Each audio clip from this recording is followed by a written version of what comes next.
మార్కాపురం పట్టణంలోని Gandhi municipal park వద్ద doctor Babu Jagjivan Ram 118వ జయంతి వేడుకలు ఘనంగా నిర్వహించారు.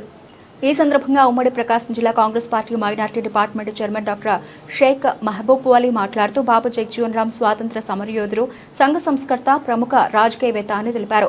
భారత పార్లమెంట్లో దాదాపు 40 సంవత్సరాలు వివిధ మంత్రి పదవులు నిర్వహించడమే కాకుండా భారత ఉప ప్రధానమంత్రిగా కూడా సేవలందించారని చెప్పారు. 1946లో జవహర్లాల్ నెహ్రూ తాత్కాలిక ప్రభుత్వంలో అతి పిన్న వయసులోనే మంత్రిగా బాధ్యతలు చేపట్టారని గుర్తు చేశారు.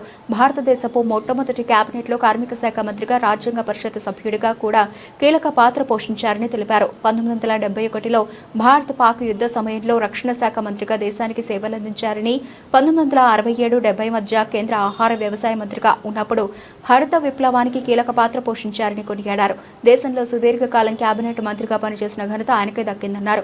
ఈ కార్యక్రమంలో మార్కాపురం పట్టణ అధ్యక్షులు సయ్యద్ ఇమ్రాన్, జిల్లా minority general secretary Sheikh Abdullah, minority cell chairman Sheikh Hashim Ali, KKC అధ్యక్షులు షేక్ ఇమ్రాన్, కాంగ్రెస్ పార్టీ నాయకుల అభిమానులు పెద్ద సంఖ్యలో పాల్గొన్నారు.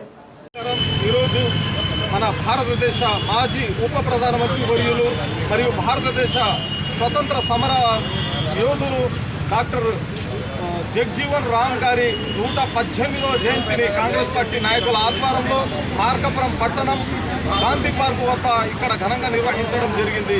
మనకందరికీ తెలిసినటువంటి విషయమే. బాబు జగజీవన్ రామ్ అంటే భారతదేశ స్వతంత్రం కోసం పోరాటంలో పాల్గొన్నటువంటి ఆ మహానాయకుడు. అదేవిధంగా మన నెహ్రూ గారి 1946లో క్యాబినెట్లో ఆయనకు అతి పిన్న వయస్కుడైనటువంటి జగజీవన్ రామ్ గారికి కార్మిక శాఖ మంత్రిగా కూడా ఆయనకు నియమించడం జరిగింది. అదేవిధంగా 1952 సాధారణ ఎన్నికల నుంచి 1976 వరకు ఆయన మన పార్లమెంట్కు సంబంధించినటువంటి కంటిన్యూగా వాళ్ళు పార్లమెంట్ సభ్యుడుగా కొనసాగడం జరిగింది. అదేవిధంగా భారతదేశ చరిత్రలోనే అత్యధిక సంవత్సరాలు క్యాబినెట్ మంత్రిగా ఆయన పదవులు నిర్వహించడం జరిగింది.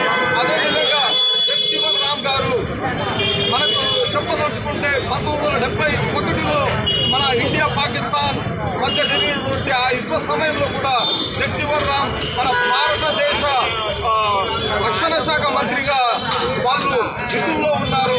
అదే సమయంలో పాకిస్తాన్కు సంబంధించినటువంటి ఆ తూర్పు పాకిస్తాన్ భూభాగాన్ని బంగ్లాదేశ్ రూపంలో ఏర్పడటం జరిగింది. అదేవిధంగా మనం గమనిస్తే 1970-76 సమయంలో మన జగజీవన్ రామ్ గారు మన వ్యవసాయ మంత్రిగా కూడా వారి సమయంలో కొనసాగడం జరిగింది.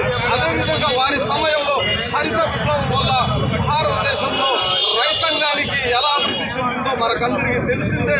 ఆ మహానాయకుడు ఈరోజు 118వ జయంతిని కాంగ్రెస్ పార్టీ నాయకుల ఆధ్వర్యంలో ఇక్కడ ఘనంగా నిర్వహించడం జరిగింది. Thank you. జై హింద్, జై కాంగ్రెస్.